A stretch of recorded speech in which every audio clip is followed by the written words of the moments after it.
Hello and welcome to another Supreme Commander Forged Alliance Forever replay review. We are taking a look at a replay on Cracked Dunes between 500 ranked Blue Aeon player Z and his opponent brightmatter, who is going for Red UEF, and he is also 500 ranked. Unfortunately, he misplaced his factory on top of trees and now had to rebuild it elsewhere, and this costed him important time. But let us talk about Z for a minute. If I had a heart, then he would take a very special place in it, because he sent me a 1 hour game on Hollow to review. And this game was probably the most bullshit infested replay I have ever seen in my life. So I did not know what to do about it. Should I review it? Should I not review it? I decided to message him about it and explain the situation. And here's his answer.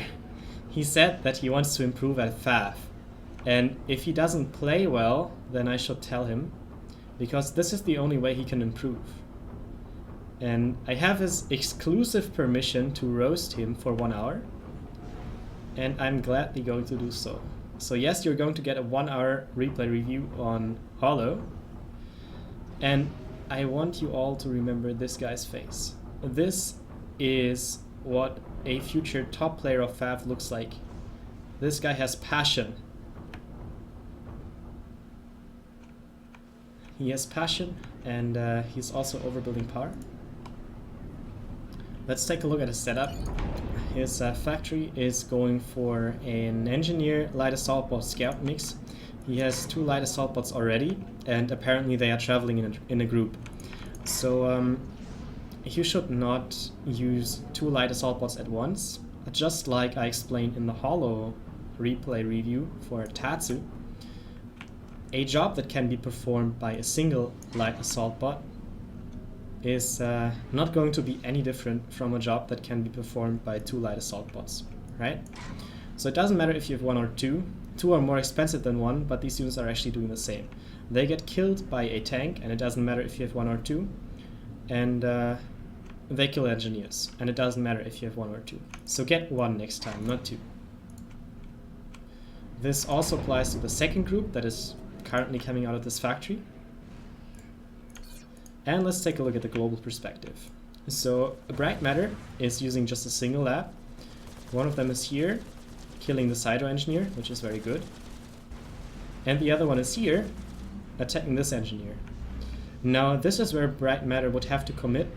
I think he did not pay attention and just queued up a patrol order right here, expecting that it would slip through and at some point an engineer would come here, which this Marine could kill.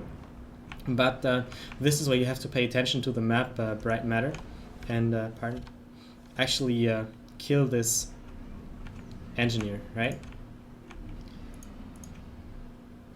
So Z sent his ACU here after it finished the first factory and 2 mass extractors.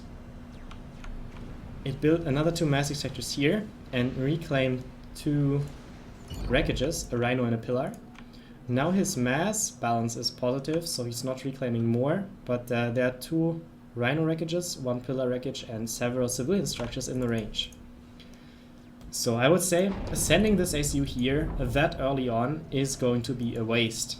You should not send it here, because there is a lot of reclaim around your base. There's still some left here, there's stuff here and here. Okay, this is actually because of the dead engineer, right? But there's reclaim here, here, and here. And this is what you should prioritize. So my recommendation is to keep the ACU at the base until you have at least 3 factories. And typically that's going to be 2 land and 1 air factory. Of course, the power generator requirement of these factories is going to be high.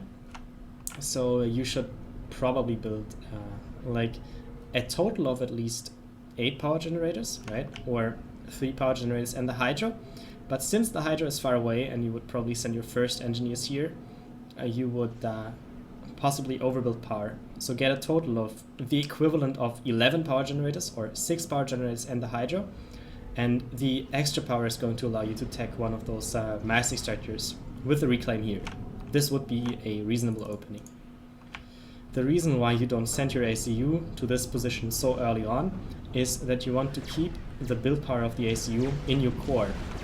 Because mass and power are kind of available on this map, so all you really need initially is going to be build power, and you do not want to bottleneck around build power.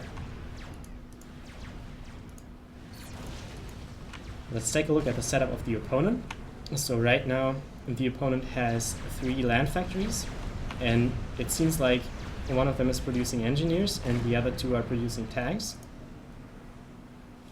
And there is another one going up here that is hopefully going to produce something soon. So right now ZByRise has more factories than his opponent. He is on 5 factories and he's getting a 6th one. And there is an air factory going up soon.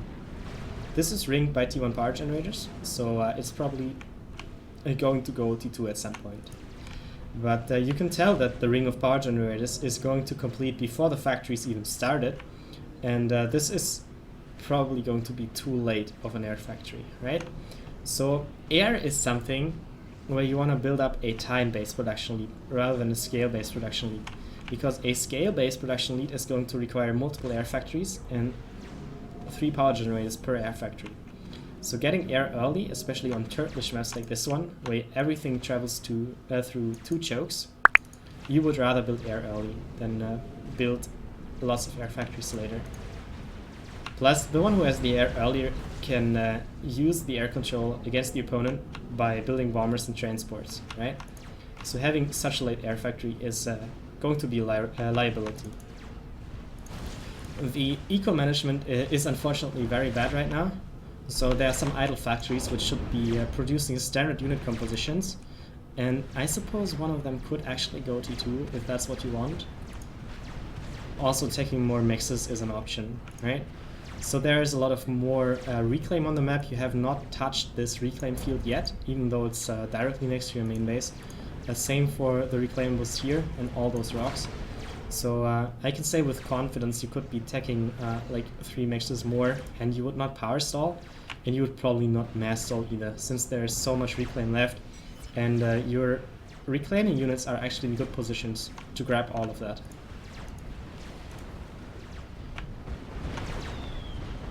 Now, a bomber and APD have killed some of those tanks. Let us check out how much. The bomber has 2 kills, the APD has 0 kills because of shooting the hill. So that's quite lucky. I think those wreckages actually spawn on the map, so never mind.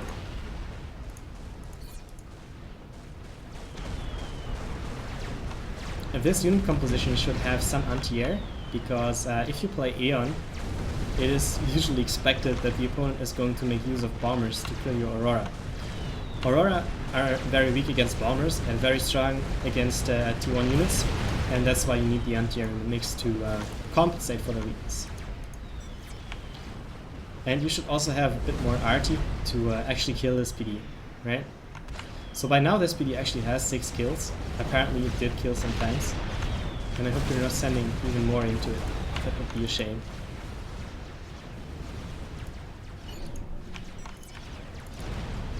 So there are 2 T2 mixes for ZByRise right now, and 1 T2 mix for brightmatter.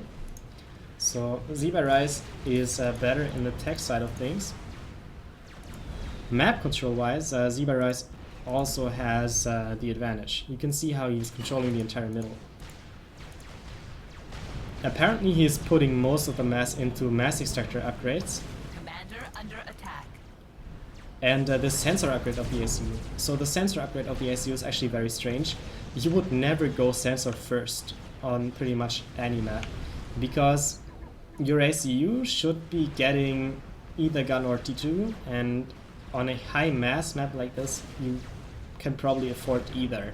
Either you put it into power generators and land units, then you would go for gun, or you put it into mass extractor upgrades and then you go for T2 on the ACU, right? And if you want to get the sensor upgrade, you would probably get it rather late. So this is something you get in the late T2 or early T3 stage, the sensor upgrade, because it's going to allow you to detect stealth units, and this is also the stage of the game where having the high frequency gun is not going to matter anymore, since most of the ACU DPS is going to be dealt by overcharge, right? So please do not rush sensor like this again. Instead, go for double gun or attack first, right? And get sensors after like 20 minutes game time or something like that, right? In your rating range. And in higher rating ranges, the T3 timing is sooner, so you will also get it sooner. You're still overflowing some mass, so you should really build more factories and spend more of your mass. Because as far as I can tell, you really have a build power bottleneck. This point defense has 13 kills, Jesus. I think that your opponent has set his rally point in a way that all the units traveled right into the range of this PD, and that's how it gets such a high kill count.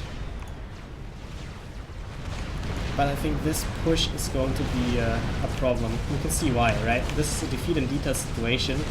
The UEF tanks are bunched up here, and the Aeon tanks are streaming in one by one.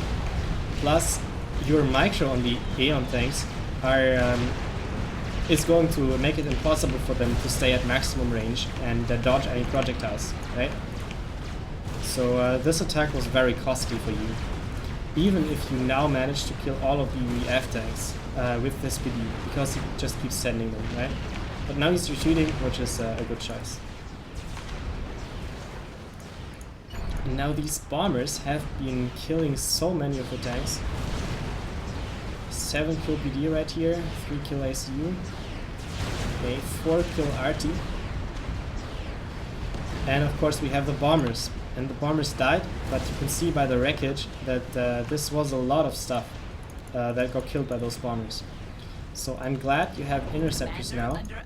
But honestly, you have 11 interceptors, and this is 550 mass, plus 11 times 2, that's 22. So 570 something mass, and you already have air control. Like, you have a scout that is detecting anything on the map, plus you have the sensor upgrade you did not really need, but now that you have it, you can actually see the core base of your opponent. So this is the latest point where you should stop building air-to-air weapons and switch into air-to-ground weapons.